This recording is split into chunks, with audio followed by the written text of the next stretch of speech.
மனுஷனுக்கு வந்து சூழ்நிலை தவறுத்து ரொம்ப அவங்க ஒண்ணு நாடு நகர்த்த பாண்டவர்கள் மாதிரி சூதாடி ஒண்ணும் தோக்கல. என்னப்பா நாட்டு மக்கள் பஞ்சமாயிட்டாங்க. சாப்பிடறதுக்கு கூழ் இல்ல, சாப்பிடறதுக்கு சோறு இல்ல. நாட்டு மக்கள் உடுத்து சொல்லிட்டு அவரோட சொத்து பத்து முனைக்கும் நாட்டு மக்களுக்கு செலவச்சிட்டான். கெட்டவங்க சொந்த வீணாத்து சொல்லிக்கிறாங்க. அந்த காலத்துல சொந்த பந்தம் ஏன் உருவாக்குனாங்க? ஒரு மனிதருக்கு ஒரு மனிதர் வந்து ஆதரவு கொடுத்தனால்தான் சொந்த பந்தம் சொன்னாங்க. அப்படி வந்து ஒரு பொந்த பொண்ணு வந்து சொந்தத்தை நம்பி வரணும். என்னத்துக்கு வரா? அசல் வீட்டுல போவாங்களா? நல்லா சொல்ல ரெண்டு பேரும் ஒண்ணாந்தீங்களே, நீ சொல்லக்கூடாது அந்த வார்த்தை. அவன் ஆத்தா விட்டு இவன் தான் ஆத்தா விட்டு நீ போய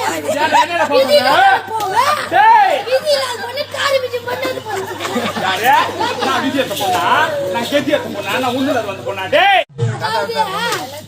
மனுஷனுக்கு வந்து சூழ்நிலை தவறுத்து ரொம்ப அவங்க ஒண்ணு நாடு நகர்த்த பாண்டவர்கள் மாதிரி சூதாடி ஒண்ணும் தோக்கல. என்னப்பா நாட்டு மக்கள் பஞ்சமாயிட்டாங்க. சாப்பிடறதுக்கு கூழ் இல்ல, சாப்பிடறதுக்கு சோறு இல்ல.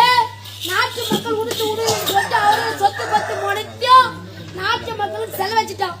கெட்டவங்க சொந்த வீணாத்து சொல்லிக்கிறாங்க. அந்த காலத்துல சொந்த பந்தம் ஏன் உருவாக்குனாங்க? ஒரு மனிதருக்கு ஒரு மனிதர் வந்து ஆதரவு கொடுத்தனால்தான் சொந்த பந்தம் சொன்னாங்க. அப்படி வந்து ஒரு பொந்த பொண்ணு வந்து சொந்தத்தை நம்பி வரணும். என்னத்துக்கு வரா? அசல் வீட்டுல போவாங்களா? நல்லா சொல்ல ரெண்டு பேரும் ஒண்ணாந்தீங்களே, நீ சொல்லக்கூடாது அந்த வார்த்தை.